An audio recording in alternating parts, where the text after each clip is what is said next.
À l'approche des fêtes, le gouvernement vient de faire de nouvelles annonces pour cette deuxième vague épidémique qui n'est pas encore terminée. Qu'en est-il? Nous allons à la rencontre des gens dans le marché municipal de La Teste. Et vous dites Jack? Oui, on dit Jack. D'accord, ben c'est parfait. T'es prêt? Jack, bonjour. Oui, bonjour. Le gouvernement vient de faire de nouvelles annonces. On Oui. s'attendait à un meilleur déconfinement, on va dire, à partir du 15. Il n'en est rien. Que pensez-vous de ces mesures? Notamment le couvre-feu à partir de 20h jusqu'à 6h, le fait que la plupart des restos, bars restent fermés, les lieux culturels. Ben, je pense que c'est normal, on a un problème de santé. Il faut d'abord résoudre le problème de santé.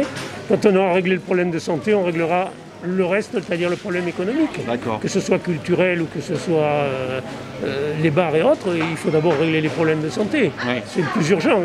Après, sinon, si on ne règle pas les problèmes de santé, on est mort, il n'y a plus rien à régler. C'est ça. Voilà, donc, Le 24 décembre, vous allez réveillonner en le famille ou pas? 24 décembre, on va réveillonner en famille. Ouais. Et puis le 31 décembre, on va jouer aux cartes.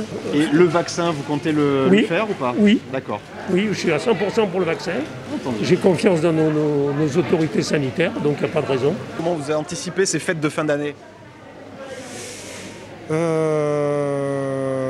Certains lieux de culte, enfin, voire tous, restent fermés, les bars, les restos. Bon, c'est pas à ça qu'on s'attendait. T'en pensez quoi? Quand cette période de Noël et de festive, on risque d'avoir des gens qui vont avoir de la tristesse, qui vont être des fêtes un petit peu moroses malheureusement. Je pense surtout à mes collègues restaurateurs, bars et tout ce qui peut être festif pour tous les Français. Par rapport au culte, ça va être un petit peu dommage aussi parce que c'est une période qui, surtout pour les chrétiens malheureusement, je les cite pour être de ma confession, la période de Noël est assez particulière. Après, le gouvernement prend ses choix, même si on a une certaine incompréhension.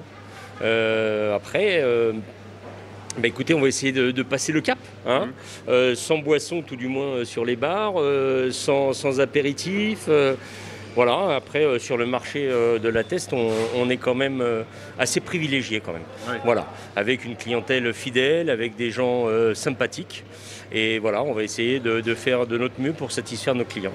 On va rester ouvert là, du 19 au 22 décembre. En accord avec la mairie, on va rester ouvert jusqu'à 16h. D'accord.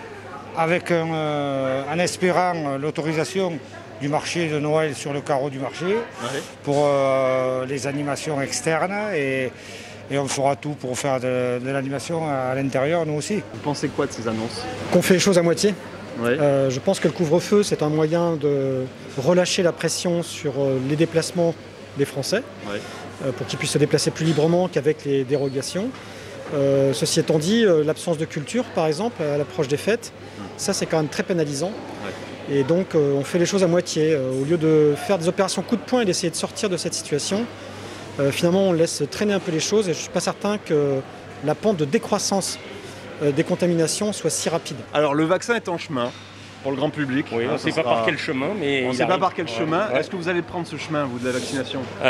Non, certainement pas. D'accord. Voilà, certainement pas. Non pas que je sois pour ou contre, mais comme la plupart des Français que j'ai pu entendre hier à la télévision, on attend que ça fasse nos preuves un petit peu, de façon à pouvoir se vacciner en toute tranquillité. On va laisser les Anglais les traîner. Exactement. On va penser au rugby entre autres, mais oui, on va les laisser traîner les choses. En tout cas, on les remercie, parce Voilà, que on les grâce à remercie eux, de passer en test. on aura du recul. Absolument. Vous avez prévu quand même de festoyer, on va dire, en famille? Alors oui, c'est prévu tout en respectant les conditions du gouvernement. Donc nous pour notre part on sera 6 pile. Voilà, donc un petit repas convivial. Je pense que c'est quand même important de se réunir quand même un peu, parce qu'avec tout ce qu'on a subi en gros, c'est quand même je pense que ça va faire du bien au moral. Donc que tout le monde profite un peu tout en respectant et on verra bien. Donc, espérons que ce soit la première et dernière année que l'on vive. On le souhaite, mais manifestement on en est face à un danger. On n'est pas en guerre, mais on fait face à un danger invisible qui est nouveau et il va falloir apprendre à le domestiquer, à vivre avec. Et je pense que c'est assez durable. Et personnellement, moi je crains un 3e confinement possible au printemps, en fonction de la mauvaise évolution de la météo possible en février et mars, comme on l'observe d'ailleurs aux États-Unis. C'est ça. Avec la Thanksgiving, c'est pas très bien passé, il y a eu un relâchement et du coup l'épidémie repart à la hausse. Et donc dire couvre-feu le soir de la Saint-Sylvestre à 20h, c'est fléché vers les jeunes, vers ceux qui veulent faire la fête, se regrouper ensemble, c'est probablement une bonne chose. Mais je me dis que finalement le mal sera peut-être déjà fait et que ça ne va pas contribuer à résoudre rapidement cette crise sanitaire. Tout à fait. Alors en solution, il y a ce fameux vaccin qui est en cours de cheminement, que l'on verra pour le grand public certainement au printemps, pas avant. Oui. Vous comptez vous faire vacciner? La question. Je vais attendre. Oui. Je vais attendre. Mais moi, je vais attendre déjà les premiers résultats. Oui. Parce que me faire vacciner à l'aveugle comme ça, je veux voir ce qu'il y en est déjà, que les grands chercheurs, pour moi, pour ma part, que les grands chercheurs se fassent vacciner devant le peuple, et après on verra. Moi, si je dois aller en voyage, par exemple, comme ça m'est déjà arrivé au Sénégal, on fait un vaccin pour y aller, sinon on ne peut pas y aller, donc écoutez, oui, il faudra se faire vacciner. Je pense que ça devient une nécessité pour nous, pour les autres. Il faut surtout penser aux autres, tout mettre en place, il faut prendre tout ce qu'on peut nous donner pour nous sortir de cette putain de crise.